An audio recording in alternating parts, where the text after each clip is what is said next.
ने पूर्ण आश्वासन और विश्वास दिया है, उनका आशीर्वाद हमको प्राप्त हो रहा है, हम पे काम कर रहे हैं, निश्चित रूप से एक ना एक दिन हमको सफलता प्राप्त होगी।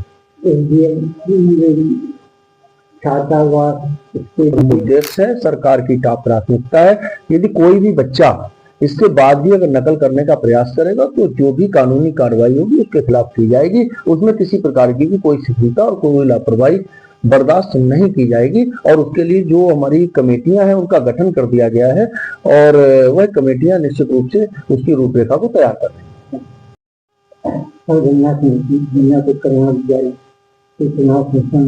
बहुत सुनकर अब विद्यालय किस प्रगति की ओर है, क्या क्या योजनाएं हैं, इसे कैसे पूछें? धन्यवाद।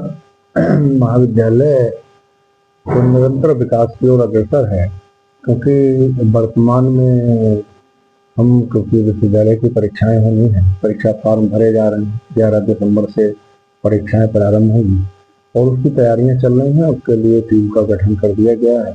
महाविद्यालय में हम प्रयासरत हैं कि अगले सेशन से हम होम साइंस और एजुकेशन की भी कक्षाएं संचालित करा लें। और इसके अलावा नए हमारे प्रस्ताव भी हैं और उन प्रस्ताव पर निश्चित रूप से उच्च अधिकारियों से वार्ता चल रही है। जैसे ही कोई नया वो होगा तो आपको निश्चित रूप से बताया जाएगा।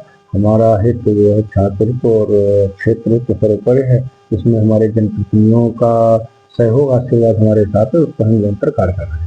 विद्यालय का स्टाफ की परीक्षाएं और बहुत से कार्यक्रम हैं, क्या नए बोर्ड पर नहीं कोई नहीं, ऐसा कोई बिंदु नहीं है, ऐसा कोई बिंदु नहीं है और सब बिल्कुल ठीक ठाक है, कहीं कोई ऐसा कोई इशू नहीं है और स्टाफ अपना काम कर रहा है, मनोयोग से काम कर रहा है, कहीं पर कोई दिक्कत नहीं है। सरकारी जीवन पे शिक्षा की तालिका क्या हुआ है? अभी पूर्व में ही हमारे जो नवनिर्वाचित प्रबंधक हैं, मैं शिक्षा मंत्री जी से मिले थे, उसके बाद फिर मेरा आगमन हुआ, जाना हुआ था और निश्चित रूप से हम उस पर काम कर रहे हैं। हमारे क्षेत्रीय विधायक माननीय बाबूराम पासवान जी, गन्ना राज्य मंत्री श्री संजय सिंह गंगवार जी का आशीर्वाद हमारे साथ है। उच्च शिक्षा मंत्री जी ने पूर्ण आश्वासन और विश्वास दिया है, उनका आशीर्वाद हमको प्राप्त हो रहा है, हम पे काम कर रहे हैं, निश्चित रूप से एक ना एक दिन हमको सफलता प्राप्त होगी। छात्रावास स्टेडियम का निर्माण कब से शुरू होगा, इसमें क्या नहीं? छात्रावास का जहाँ तक इश्यू है, छात्रावास के संबंध में एक बैठक आउट हुई है, जिलाधिकारी महोदय ने निर्देश दिए हैं, उस पर हम बैठक कर रहे हैं। उसमें प्रशासन के अधिकारी जो है, विद्यालय प्रबंधन समिति के लोग और मुझे रहना है। निश्चित रूप से वह काम अतिशीघ्र प्रारंभ होगा। और जहाँ तक स्टेडियम का सवाल है, स्टेडियम के लिए शासन ने क्योंकि हमको हमारे पत्र पर कार्रवाई को प्रमुख सचिव को भेजा है, निश्चित रूप से हम उसमें भी सफल होंगे और इस क्षेत्र के बच्चों के लिए जो नए नए आयाम है तो पूर्ण कराने में हम सफल होंगे। जैसे अभी हमने बताया नहीं था कि अभी हमारा इससे पहले शोध का कार्यक्रम हुआ, उसमें बच्चे सफल हुए, तो विभिन्न क्षेत्रों में बच्चे हमारे काम कर रहे हैं, सफलता प्राप्त कर रहे हैं। अभी एक जिले स्तर पे क्विज प्रतियोगिता हुई, उसमें भी महाविद्यालय ने द्वितीय स्थान प्राप्त किया। महाविद्यालय का एक बच्चा उसने बहुत अच्छे से वहाँ जवाब दिए। तो निश्चित रूप से हम ग्रामीण परिवेश में रहने के बाद भी अच्छा कर पा रहे हैं, उसी का परिणाम है कि चाहे वो भारत सरकार हो, उत्तर प्रदेश सरकार हो और उनके चाहे हमारे जनप्रतिनिधि, सभी का आशीर्वाद हमें प्राप्त है और उसके अनुरूप हम निरंतर आगे बढ़ रहे हैं।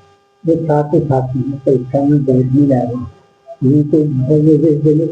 बिल्कुल हम एक संदेश देना चाहते हैं कि वो ऐसे बच्चे अपनी पूर्ण मेहनत से तैयारी करें और किसी भी बहकावे में ना आए, क्योंकि नकल आदि से बचना उनकी प्राथमिकता होना जरूरी है, क्योंकि नकल मुक्त परीक्षा कराना हमारा प्रमुख उद्देश्य है, सरकार की टॉप प्राथमिकता है। यदि कोई भी बच्चा इसके बाद भी अगर नकल करने का प्रयास करेगा तो जो भी कानूनी कार्रवाई होगी उसके खिलाफ की जाएगी। उसमें किसी प्रकार की भी कोई शिथिलता और कोई लापरवाही बर्दाश्त नहीं की जाएगी। और उसके लिए जो हमारी कमेटियां हैं उनका गठन कर दिया गया है और वह कमेटियां निश्चित रूप से उसकी रूपरेखा को तैयार कर रही हैं।